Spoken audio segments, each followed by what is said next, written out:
হয়তো আল্লাহর কাছে প্রার্থনা করছে যে এই জুলুম নির্যাতনের শেষ কবে হবে, আমরা কি দেখে যেতে পারবো? অনেক পরে কিন্তু চাষগুলো বসে এইসব আলোচনা করছি, আজকে অবসান করেছি। আমরা চাচ্ছি যে আমরা বাংলা ইউনিয়নে যারা আমরা বিএনপি করতাম, আমরা একটা মিলন মেলায় নাপতালকি বাজারে আগামী 25 তারিখ আবদ্ধ হব। এতে কি আপনাদের সবার সম্মতি আছে? আপনাকে সবাই যাবে? ধন্যবাদ সবাইকে। আমার কথা এইটুকুই, এটা তোর প্রোগ্রাম না, বক্তব্য দেওয়ার কিছু নাই। আসলে আমরা 25 তারিখে আপনারা যাবেন, আমাদের প্রাণপ্রিয় নেতা আহমেদ তাহেবুর রহমান হিরণ ভাই উনি বক্তব্য রাখবেন, উনি কথা বলবেন। আমরা বিগত 25 বছর যাবত ওনার সাথে ছিলাম, এখনো আছি, যতদিন উনি আছেন থাকবো। উনি বিগত দিনের রাজপথে থেকে বারবার কারা নির্যাতিত হয়েছেন। হ্যাঁ, একটি ভাই মিথ্যা মার্ডার কেসে মাসিমে আজকে ফাঁসির মঞ্চে ঝুলছেন। বিগত উপজেলা নির্বাচনের 38 লাখ টাকা এখনো হিরণ ভাইয়ের উপজেলা ফান্ডে পড়ে আছে। হ্যাঁ, বাড়িতে 1 কাঠা জমিন নাই হিরণ চেয়ারম্যানের।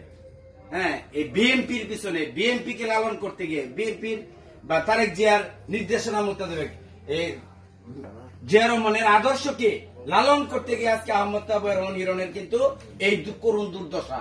তার ব্যক্তিগত কোন ভাই, পরিবার, আত্মীয় স্বজন কাউকে নিয়ে তার কোন বিরোধ এই গরিবের মাটিতে নাই।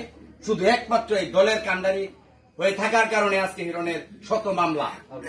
এই হিরণকে আমরা আগামী দিনে কিভাবে আগে নিয়ে যেতে পারবো, ভাঙ্গামারি ইউনিয়ন থেকে আমরা কতটুকু ফিডব্যাক তাকে দিতে পারবো, এই চিন্তা চেতনা নিয়ে আমরা আসুন সবাই মিলে আর একটাবার চেষ্টা করি যে একটা ভালো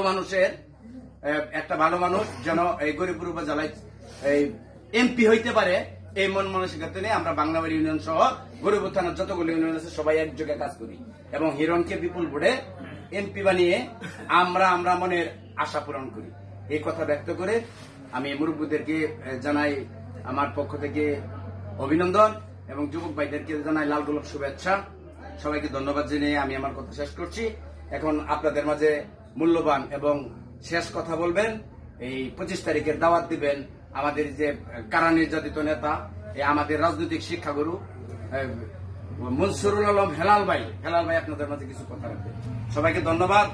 বাংলাদেশ জিন্দাবাদ, বাংলাদেশ জাতীয়তাবাদী দল জিন্দাবাদ, আগামী দিনের অহংকার, তারুণ্যের অহংকার তারেক জিয়া জিন্দাবাদ। সবাইকে ধন্যবাদ। আসসালামু আলাইকুম।